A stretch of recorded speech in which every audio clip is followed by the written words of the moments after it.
السلام علیکم ورحمۃ اللہ وبرکاتہ۔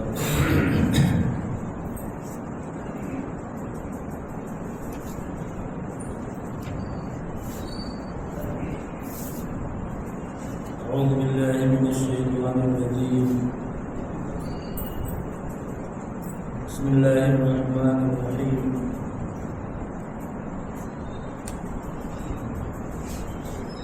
وما أبرئ نفسي إن النفس لأمارة بالسوء إلا ما رحم ربي إن ربي غفور رحيم۔ دینی بھائیوں،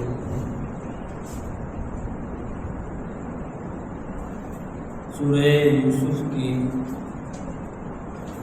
تفسیر کا خلاصہ ہم سن رہے ہیں۔ کل کے درس میں اس سورت کا تقریباً 1/4 حصہ آپ کے سامنے آیا تھا، اور آج کی تلاوت میں بھی آپ نے اس سورت کا باقی حصہ سنا ہے، اور اس کے بعد پھر سورہ رات کو سنا ہے آپ نے، اور اس کے بعد سورہ ابراہیم کی تلاوت ہوئی ہے۔ سورہ یوسف، اس سورت کے تعلق سے کچھ باتیں آپ نے کل سنی۔ دیکھیے، یہ سورت ایک خواب سے شروع ہوتی ہے، اور اس خواب کی تعبیر پر ختم ہو جاتی ہے۔ سورت کا آغاز کہاں ہے؟ خواب پر، اور سورت ختم ہو رہی ہے اس خواب کی تعبیر پر۔ خواب کیا تھا؟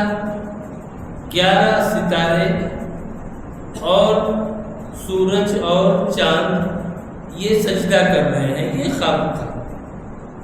اب اس خواب میں 11 ستاروں سے مراد 11 بھائی تھے، اور سورج سے مراد والد، چاند سے مراد والدہ۔ اب وہاں پر باپ کو سورج کہا گیا اور ماں کو چاند کہا گیا، اور دنیا یہ جانتی ہے کہ چاند کی جو روشنی ہے وہ اس کی اپنی حقیقی روشنی نہیں ہے، بلکہ وہ روشنی سورج کی روشنی سے مستعار ہوتی ہے۔ اب وہاں پر یعنی چاند کی جو روشنی ہے وہ دراصل سورج کی روشنی سے حاصل ہوتی ہے، چاند کی وہ روشنی۔ اب اس خواب میں باپ کو سورج سے اور ماں کو چاند سے تعبیر کیا گیا۔ اس سے یہ بات معلوم ہوتی ہے کہ ایک عورت یہ مرد کے کنٹرول میں ہوتی، اس کے انڈر میں ہوتی ہے، اور اسی میں اس کی عزت بھی ہے، اور اسی لیے مرد کو قوام بھی کہا گیا ہے، رجال قوامون علی النساء۔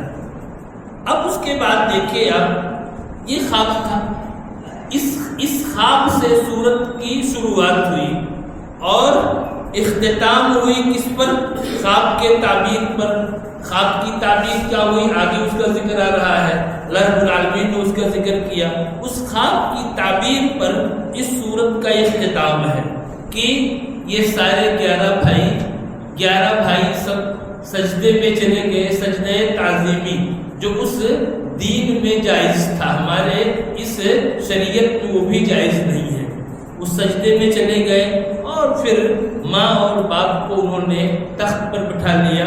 تو یہ اس کی تعبیر تھی اس خواب کی، اسی پر اس کا اختتام ہے سورت کا۔ بعد میں کچھ باتیں اور ہیں۔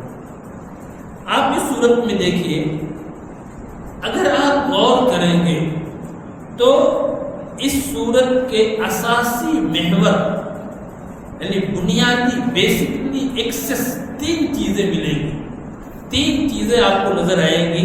پہلی چیز کیا ہے؟ الثقۃ بتدبیر اللہ، اللہ کی تدبیر تدبیر پر پورا اعتماد بھروسہ ایک انسان کا ہو، پہلی چیز. اور دوسری چیز جو آپ کو ملے گی وہ کیا ہے؟ صبر جمیل. صبر جمیل، خوبصورت صبر. ہم بتائیں گے آپ کو آگے یہ خوبصورت صبر کیا ہے. صبر تو ہم جانتے ہیں، یہ خوبصورت صبر کیا ہے اس کو ہم بتائیں. صبر جمیل یہ دوسرا محور ہے اس صورت کا. اور تیسری چیز جو ہے اس کے اندر وہ کیا ہے؟ عدم الیاس. ایک انسان کے یہاں تقویٰ ہو اور تقوی کے ساتھ ساتھ اس کے یہاں ناامیدی نہ ہو. حالت کس حد تک بھی پہنچ جائے، کتنے خراب ہو جائیں، لیکن اس کے یہاں ناامیدی نہ ہو. ان تین چیزوں پر یہ پوری صورت گردش کر رہی ہے، گھوم رہی ہے. اور ہم آپ کو بتائیں گے آگے عدم الیاس کی صورتیں کیا ہیں اور کیسے یہ چیزیں ہوئیں. بہرحال آپ نے کچھ باتیں سنی ہیں. اور مصر میں قحط آیا، زبردست قحط پڑا، اور اس قحط کا اثر یوسف علیہ السلام کے بھائیوں تک بھی پہنچا.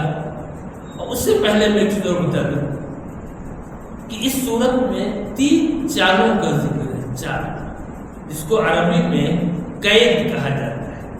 قید، ایک انسان کوئی چال چلے کسی چیز کو حاصل کرنے کے لیے، کسی کو زیر کرنے کے لیے، تو اس میں 3 چالوں کا ذکر ہے. اور آپ ان 3 چالوں کو، 3 قید کو دیکھیے.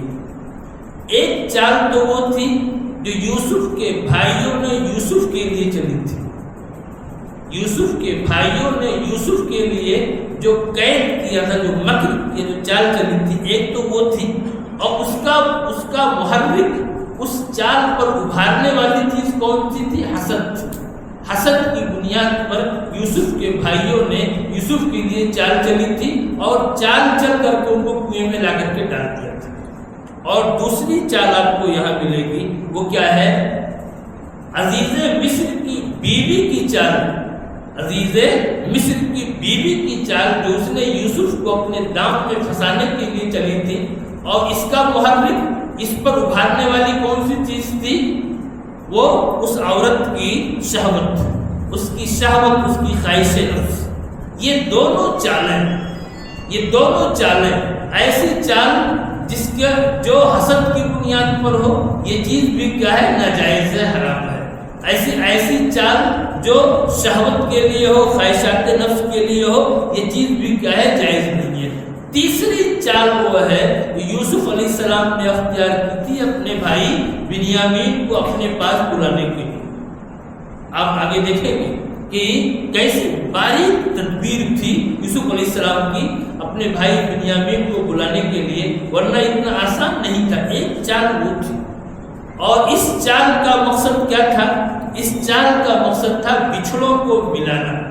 اس کا محرک بچھڑوں کو ملانا. بھائی سے بچھڑا ہوا ہے، اب اس بچھڑے ہوئے بھائی کو اپنے سے ملانا، یہ اس چال کی وجہ تھی، یہ اس کا مقصد تھا. اسی لیے قرآن کریم نے اس چال کو اپنی طرف منسوب کیا. اپنی طرف اللہ رب العالمین نے اس چال کو منسوب کیا. کہا کتنا یوسف، ہم نے یوسف کے لیے یہ تدبیر اختیار کی. اللہ رب العالمین اس کو اپنی طرف منسوب کر رہا ہے. یہ کیا ہے؟ جائز ہے. یہ 3 چیزیں آپ اس صورت میں خاص طور سے دیکھیں گے، اور کون سی چیز جائز ہے اور کون سی چیز ناجائز ہے. اور اس کے علاوہ صبر کی جہاں تک بات ہے تو دیکھیے قرآن کریم میں 3 قسم کے صبر کا ذکر ہے، اور یہاں پر سورہ یوسف میں 1 قسم کا تذکرہ ہے، اور وہ کیا ہے؟ صبر جمیل، خوبصورت صبر. اللہ، صرف صبر نہیں کہا قرآن نے، بلکہ کیا کہا؟ صبر جمیل کہا، خوبصورت صبر. ایسا صبر جس میں بندوں سے کوئی شکایت نہ ہو. صبر کرنے والے تو بہت سارے ہوتے ہیں، لیکن ایسا صبر جس میں بندوں سے، انسانوں سے کوئی شکایت نہ ہو، اس صبر کو قرآن نے کیا ہے؟ صبر جمیل کہا ہے. اور یہ صبر کس نے کیا تھا؟ یعقوب علیہ السلام نے کیا تھا. اتنی مصیبت ایک بیٹا گیا پھر دوسرا گیا، لیکن اگر شکوہ کیا تو کس سے کیا؟ اپنے رب سے کیا، اپنے رب سے کیا۔ آنسو بھی اگر آنکھ سے نکل رہے ہیں بیٹے کے جانے پر تو وہ لوگوں کے سامنے نہیں بہایا، بلکہ اپنے روح کو پھیر لیا اور پھیر کر کے پھر آنسو کو بہایا تاکہ کوئی آنسو بھی دیکھ نہ سکے۔ اس طرح سے صبر کیا، اللہ نے اس کو صبر جمیل کہا۔ تو یہ صبر جمیل کا ذکر ملے گا آپ کو اس صورت کے اندر۔ اور دیکھیے جمیل کی صفت کے ساتھ، جمیل کی صفت کے ساتھ تین چیزیں قرآن میں آئی ہیں۔ ایک تو صبر جمیل ہے اور ایک کیا ہے؟ ایک صفح جمیل ہے۔ صبر جمیل اور ایک کیا ہے؟ صفح جمیل، خوبصورتی کے ساتھ معاف کر دینا۔ اللہ اکبر! ایک انسان معاف کرے تو کیسے کرے؟ خوبصورتی کے ساتھ کرے۔ وہ کیسا معاف کرنا ہوتا ہے کہ ایک انسان جو ہے خوبصورتی کے ساتھ معاف کرے، ایسی معافی جس میں عتاب نہ ہو۔ آپ نے ڈانٹ دیا، ڈانٹ ڈپٹ کر دیا، اس کے بعد معاف کر دیا تو وہ بھی ایک شکل ہے، لیکن ایسی معافی جس کے اندر کسی بھی طرح کی ڈانٹ ڈپٹ نہ ہو، سرزنش نہ ہو، کوئی چیز نہ ہو، اس طرح سے معافی، یہ کیا ہے؟ صفح جمیل ہے قرآن کریم کے الفاظ میں۔ اور ایک جمیل کے ساتھ ایک لفظ اور ہے، حجر جمیل۔ حجر جمیل، اگر ایک انسان کسی کو چھوڑتا ہے، کسی کو چھوڑتا بھی ہے تو خوبصورتی کے ساتھ چھوڑ دے۔ مطلب یہ کہ اگر چھوڑنے کی بات بھی ہے تو ایسا چھوڑو، ایسا چھوڑو کہ اس چھوڑنے میں تکلیف نہ ہو، اس چھوڑنے میں بھی تکلیف نہ پہنچاؤ۔ ایک انسان بیوی کو طلاق دیتا ہے، چھوڑتا ہے اس کو، وہاں بھی قرآن نے حسن سلوک کی تعلیم دی ہے۔ اس طرح سے آپ قرآن کے الفاظ کو دیکھیں گے تو وہاں آپ کو چیزیں ملیں گی کہ صبر جمیل، صفح جمیل، حجر جمیل، ہر ایک میں جمیل جمیل کے الفاظ ہیں جن کو قرآن نے مختلف جگہوں میں ذکر کیا ہے۔ خیر، آپ دیکھیے یہاں پر یوسف علیہ السلام کے بارے میں آپ نے پہلے سنا کہ ان کو جیل میں ڈال دیا گیا، اور ظاہر ہے کہ وہ جیل میں اس لیے نہیں گئے تھے کہ انہوں نے کوئی جرم کیا تھا۔ اس سے معلوم ہوتا ہے کہ جیل میں چلے جانا کسی انسان کے مجرم ہونے کی دلیل نہیں ہے۔ کبھی کبھی ایک بے گناہ بھی جیل میں جاتا ہے، اور اللہ رب العالمین کے ہر کام میں کوئی نہ کوئی حکمت ہوتی ہے۔ یوسف علیہ السلام کو جو جیل میں ڈالا گیا اس میں بھی حکمت تھی، اور اس کو آپ یہاں دیکھیں قرآن کریم میں دیکھیں گے جب وہ جیل میں گئے تو اس جیل میں جانے کا فائدہ کیا ہوا کہ جیل میں جو اور دوسرے لوگ تھے جو یوسف علیہ السلام کے ساتھ تھے، ان کو یوسف علیہ السلام نے دعوت دی کس چیز کی؟ توحید کی، اور نہایت ہی خوبصورت انداز میں توحید کی دعوت دی۔ کیا کہا؟ یا صاحب السجن ارباب متفرقون خیر ام اللہ الواحد القہار، اے میرے جیل کے دونوں ساتھیوں، کیا یہ جدا جدا معبود، الگ الگ معبود یہ بہتر ہے یا ایک اللہ یہ بہتر ہے جو تنہا ہے اور بہت ہی غالب ہے؟ ظاہر سی بات ہے ایسے انداز میں دعوت دی جو ایک انسان کے دماغ کو اپیل کرے۔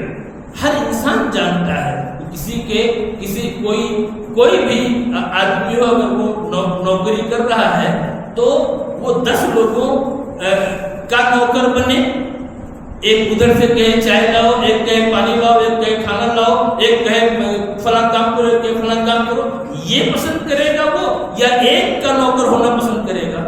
سیدھی سی بات ہے، ہر انسان سمجھتا ہے اس کو۔ ایسے انداز میں دعوت دی کہ تم جو ہے مختلف خداؤں کے غلام رہنا چاہتے ہو کہ ایک خدا کے غلام رہنا چاہتے ہو۔ یوسف علیہ السلام نے دعوت دی ان کو، تو ظاہر سی بات اگر جیل میں نہ چاہتے تو یہ چیز حاصل نہیں ہو پاتی۔ اللہ رب العالمین کے یہاں ہر چیز کے لیے ایک ہوا ہے، اور اس کے علاوہ دوسرے اور مقاصد بھی تھے۔ 2 قیدی تھے جیل میں 2 قیدی تھے، اور ان دونوں نے خواب دیکھا تھا۔ انہوں نے اپنا خواب بیان کیا یوسف علیہ السلام سے. ایک نے خواب دیکھا تھا کہ وہ بادشاہ کو شراب پلا رہا ہے، یہ ایک کا خواب تھا.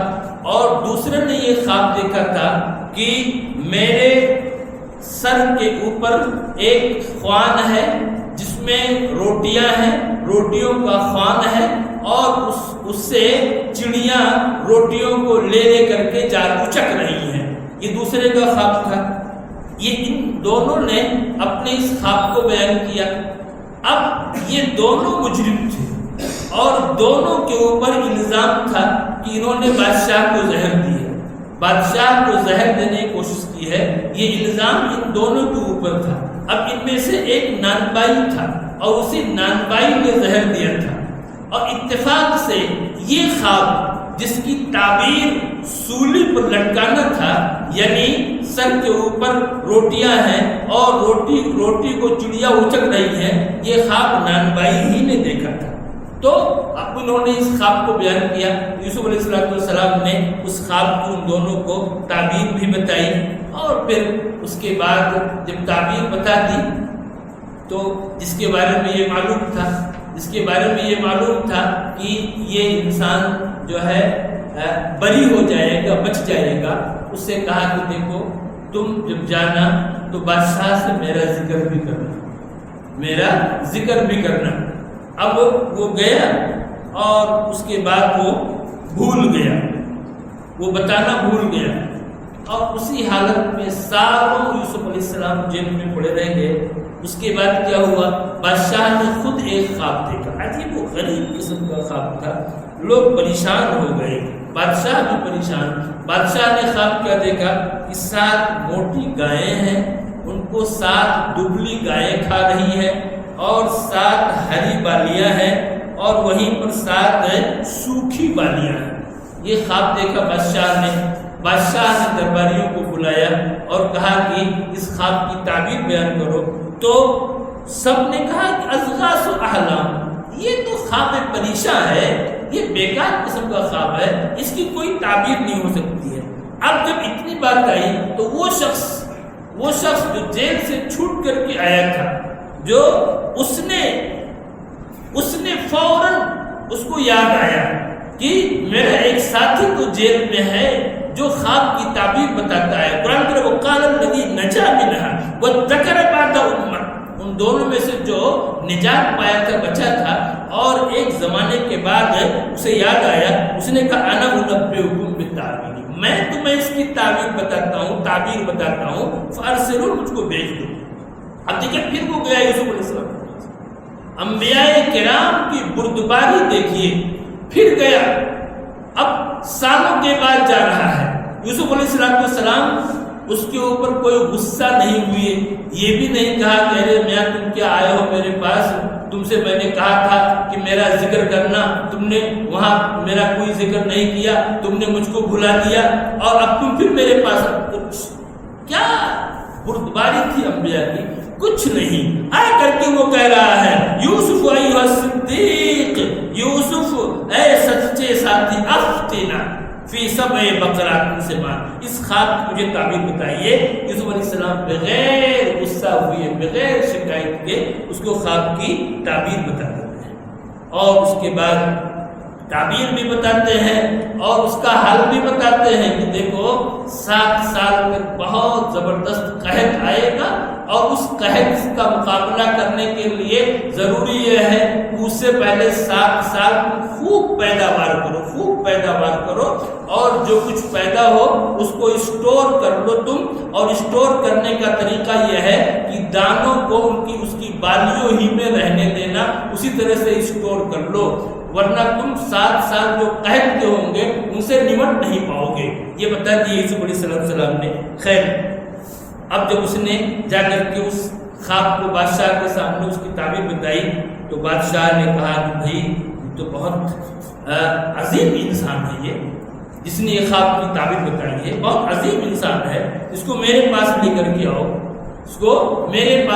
کے آؤ.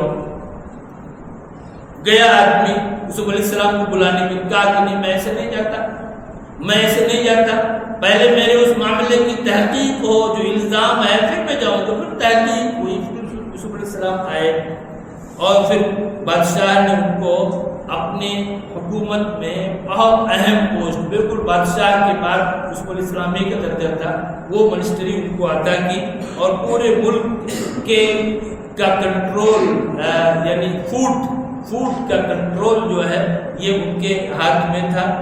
اور جب 7 سال قحط کے آئے تو اس وقت ظاہر ہے کہ لوگ دور دور سے آ رہے تھے غلہ لینے کے لیے، تو یہ بات پہنچی یوسف علیہ السلام کے علاقے تک جہاں کے وہ تھے، کنعان میں ان کے والد تھے، ان کے بھائی تھے، وہاں تک یہ خبر پہنچی کہ مصر میں کوئی بادشاہ ہے جو غلے کی تقسیم کرتا ہے۔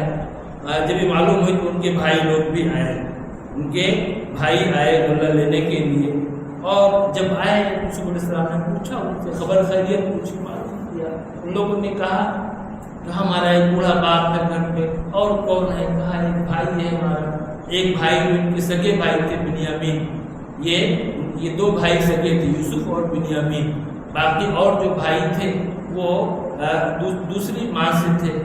تو کہا کہ ہمارا ایک اور بھائی ہے، تو کہا کہ اس بھائی کو لے کر کے آؤ، اگر اس کو نہیں لاتے ہو تو پھر تمہیں کوئی غلہ نہیں ملے گا۔ خیر وہ لے کر کے وہ لوگ غلہ لے کر کے آئے، اور جب گھر پہنچے تو والد سے کہا کہ ابا جان آپ اگر ہمارے بھائی کو ہمارے ساتھ بھیج دیجئے، ورنہ ہم آگے غلہ نہیں پا سکتے ہیں۔ اور پھر اس کے بعد انہوں نے سامان کھولا تو سامان میں وہ قیمت بھی اسی میں واپس کر دی گئی تھی، جو قیمت جو پونجی وہ لے گئے تھے غلہ لینے کے لیے اس کو واپس کر دیا گیا تھا۔ خیر لوگوں نے کہا اپنے والد سے کہ آپ ہمارے بھائی کو ہمارے ساتھ بھیج دیجیے۔ بہرحال یعقوب علیہ السلام کو پہلے ہی غم سے پریشان سے بالکل، ایک بچے کی اس پر اور پھر دوسرے بچے کو بھیجنے کی بات تھی، کیا کہا؟ هل آمنكم عليه الا كما آمنتكم على اخيه من قبل فالله خير حافظا وارحم الراحمين۔ تکلیف تو بہت تھی لیکن کہا کہ بس اللہ ہی حفاظت کرنے والا ہے اور وہ بہت رحم کرنے والا ہے۔ خیر بھیج دیا، اور اس کے بعد تدبیر اختیار کی یوسف علیہ السلام نے بنیامین کو روکنے کے لیے، منیسی چال کا ذکر کیا تھا۔ بنیامین کو روکنے کے لیے کیا کیا کہ اپنے آدمیوں کو حکم دیا کہ بادشاہ کا جو پیالہ ہے اس پیالے کو بنیامین کے سامان پہ رکھ دو۔ اب جب سامان پورا باندھ دیا گیا اور پیالے کو بنیامین کے سامان پہ رکھ دیا گیا، جب وہ قافلہ وہاں سے چلا تو پیچھے سے ایک آواز لگانے والے نے آواز لگائی کہ ایتھا العیر انکم لسارقون، تم لوگ چور ہو، کہاں جا رہے ہو؟ یہ لوگ پریشان ہو گئے، پوچھا کہ آپ لوگوں کو کیا گم ہوا ہے؟ کہا کہ بادشاہ کا پیالہ گم ہے۔ لوگوں نے کہا کہ ہم کوئی چوری کرنے کے لیے تو آئے نہیں ہیں۔ کہا کہ پھر اگر پکڑے گئے تو کیا ہوگا؟ کہا کہ اگر پکڑے گئے تو جس کے سامان میں ملے گا وہی اس کا بدلہ ہے۔ یہ قانون وہاں مصر کا قانون نہیں تھا، بلکہ یہ قانون کنعان کا قانون تھا، یوسف علیہ السلام کے علاقے کا یہ قانون تھا۔ لیکن ان لوگوں نے خود اپنی زبان سے کہہ دیا کہ جس کے سامان میں وہ پیالہ نکلے گا وہی اس کے بدلے میں لیا جائے گا، پکڑا جائے گا۔ اس کے بعد تلاشی شروع ہوئی، بنیامین کو اس میں نکلا۔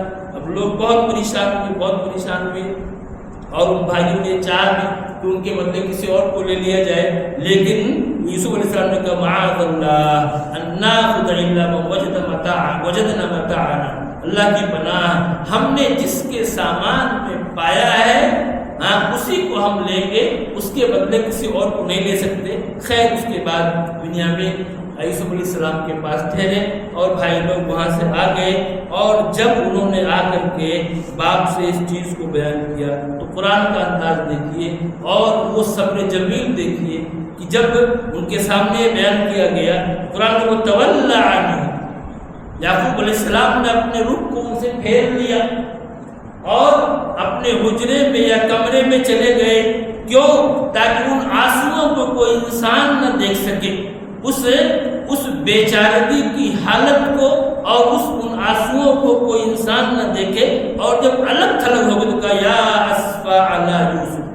افسوس یوسف اب اس وقت جو ہے اس نئے غم نے پرانے غم کو دوبارہ تازہ کر دیا، پرانے غم کو دوبارہ تازہ کیا اور ان کی آنکھیں غم کی وجہ سے سفید ہو گئیں۔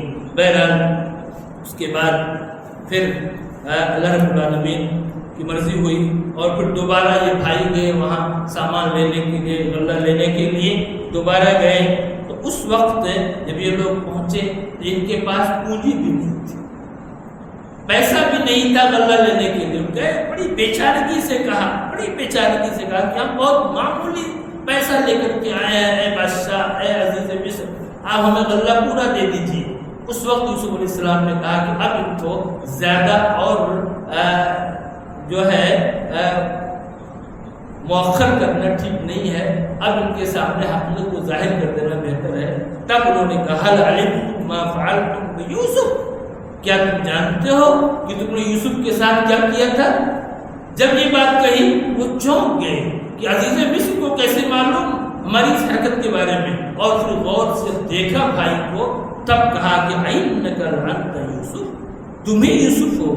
کہا کہ انا یوسف، ہاں میں یوسف ہوں، وہذا اخی، یہ ہمارے بھائی ہیں، قد من اللہ علینا، اللہ نے ہمارے اوپر احسان کیا ہے، انه من یتقی ویصبر فإن اللہ لا یضیع اجر المحسنین، جو آدمی تقوی اختیار کرتا ہے اور صبر کرتا ہے تو اللہ تعالیٰ محسنین کے اجر کو ضائع نہیں کرتا۔ اور پھر بھائیوں سے کہا لا تثریب علیکم اليوم، تمہارے اوپر کوئی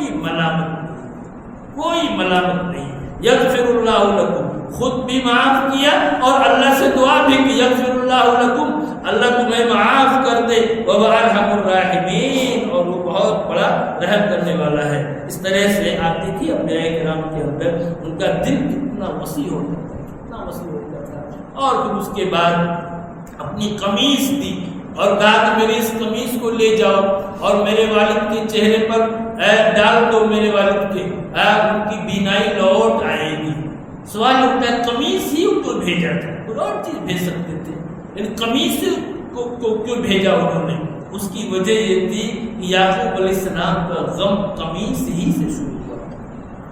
بھائیوں نے ان کو کنویں میں ڈالنے کے بعد یوسف کی قمیص ہی کو پیش کیا تھا باپ کے سامنے، تو غم کی ابتدا، غم کی شروعات قمیص سے ہوئی تھی، اس لیے انہوں نے یہ چاہا کہ خوشی کی شروعات بھی کیا ہو، قمیص ہی سے ہو، اس لیے قمیص کو بھیجا اور کہا کہ لے جاؤ میرے باپ کے چہرے پر ڈال دو اور ان کی بینائی لوٹ آئے گی۔ اور اس کے بعد وہ اپنے سارے پورے کنبے کو لے کر کے مصر آ جاؤ۔ اب یہ پورا کنبا، پورا خاندان جب مصر کے لیے روانہ ہوا، اور جب یوسف علیہ السلام کو معلوم ہوا کہ اب قریب پہنچنے والے ہیں تو شہر سے باہر نکل کر کے اپنے والدین کا، بھائیوں کا، ان تمام کا استقبال کیا، اور جب یہ سب وہاں پہنچے تو اپنے والدین کو، ماں باپ کو تخت پر بٹھا لیا اور بھائی سجدے میں چلے گئے۔ تب کہا کہ ھذا تعویل رؤیایا، ابا جان یہ میرے خواب کی تعبیر ہے، یہ میرے خواب کی تعبیر ہے، قد جعلها ربی حقا، جس کو میرے رب نے سچ کر دکھایا، وقد احسن بی اذ اخرجنی من السجن، میرے رب نے میرے اوپر احسان کیا جب اس نے مجھ کو قید خانے سے نکالا، وجاء بکم من البدو، اور آپ سب کو بدو سے، دیہات سے نکال کر کے شہر تک پہنچا دیا، من بعد ان نزغ الشیطان بینی و بین اخوتی۔ آپ دیکھیے یہاں پر قید خانے سے نکالنے کا ذکر کیا یوسف علیہ السلام نے، لیکن کنویں سے نکالنے کا ذکر نہیں کیا، کنویں سے نکالنے کا تذکرہ نہیں کیا، قید خانے سے نکالنے کا تذکرہ کیا، لیکن کنویں سے نکالنے کا ذکر نہیں کیا۔ کیوں؟ اس لیے کہ بھائی سامنے موجود ہیں، اگر کنویں سے نکالنے کا ذکر کرتے تو بھائیوں کو شرمندگی ہوتی، اس وجہ سے انہوں نے کنویں سے نکالنے کا تذکرہ کیا ہی نہیں۔ یہ اخلاق ہے انبیاء کرام کا، ہاں، ایک اچھے بھائی کا ایک برے بھائی کے لیے یہ اخلاق ہے کہ اس نے جو کچھ بھی کیا ہو، غلط بھی کیا ہے تو اس کے سامنے اس کا تذکرہ بھی نہ کرنا، جس سے اس کو شرمندگی ہو، ندامت ہو۔ آپ دیکھیے یوسف علیہ السلام کی اس واقعے میں بہت ساری عبرت اور نصیحت کی باتیں ہیں، اور پھر اخیر میں یوسف علیہ السلام نے دعا کی بڑی بہت زبردست دعا. فاطر السماوات والارض انت ولی فی الدنیا والآخرہ، اے آسمان و زمین کے پیدا کرنے والے، تو ہی میرا مددگار ہے دنیا میں بھی اور آخرت میں بھی. توفنی مسلما، تو مجھے اسلام کی حالت میں وفات دے. والحقنی بالصالحین، اور تو مجھے صالحین سے ملا دے، صالحین میں شامل فرما دے. یہ دعا دیکھیے آپ کیسے. یوسف علیہ السلام نبی ہیں، اللہ کے نبی ہیں، نبی ابن نبی ابن نبی، لیکن دعا کریں توفنی مسلمہ، اے اللہ تو مجھے اسلام کی حالت میں وفات دے. یہ دعا کر رہے ہیں، اور جب وہ دعا کر رہے ہیں تو ہر آدمی کو یہ دعا کرنی چاہیے. ایسے ہی آگے سورہ ابراہیم آئے گی. سورہ ابراہیم میں ابراہیم علیہ السلام دعا کر رہے ہیں وَاجْنُبْنِي وَبَنِيَّ أَن نَّعْبُدَ الْأَصْنَامَ، اے اللہ تو مجھ کو، اے اللہ تو مجھ کو اور میری اولاد کو بت پرستی سے بچا لے، بتوں کی پوجا و پاٹ سے بچا لے. دعا ابراہیم علیہ السلام میں تو غور کیا اس آیت پر، تمہیں پریشان ہو گیا کہ اللہ اتنا بڑا پیغمبر، اتنا بڑا پیغمبر کہ ان سے بڑے صرف ہمارے نبی صلی اللہ علیہ وسلم ہیں، بھائی کوئی بھی پیغمبر ان کے درجے کا نہیں ہے، اور وہ دعا کر رہے ہیں وَاجْنُبْنِي، اے اللہ تو مجھ کو بچا لے، کس سے؟ بتوں کی پوجا و پاٹ سے بچا لے. کس طرح سے یہ انبیاء ڈرتے تھے اللہ رب العالمین سے، اور ان کی سیرت میں کتنی عبرت ہے. ہمیں بھی دعا کرنی چاہیے، ہمیں بھی دعا کرنی چاہیے. اور کیا دعا کی ابراہیم علیہ السلام نے؟ ابراہیم علیہ السلام دعا کر رہے ہیں اور بڑی دل پذیر دعائیں ہیں ان کی. آپ ان دعاؤں کو دیکھیے کس طرح سے انہوں نے دعا کی کہ ابراہیم علیہ السلام نے ان دعاؤں کے ذکر کیا کہا، ربنا لیقیموا الصلاۃ. سب اولاد کے لیے دعا کر رہے ہیں. پہلے کیا کس چیز کی دعا ہے کہ وہ نماز قائم کریں، وہ نماز قائم کریں، اور پھر دعا کریں وارزقہم من الثمرات، انہیں پھلوں کی روزی عطا فرما. یعنی پہلے آخرت کی دعا کی، پھر دنیا کی دعا کی. معلوم یہ ہوا کہ ہمیں اپنی اولاد کے لیے آخرت کی بھی دعا بھی کرنی ہے اور دنیا کی دعا بھی کرنی ہے، لیکن آخرت کی دعا ہمیں پہلے کرنی ہے. اللہ تعالی ہم سب کو اس کی توفیق عطا فرمائے. آمین رب العالمین. السلام علیکم ورحمۃ اللہ.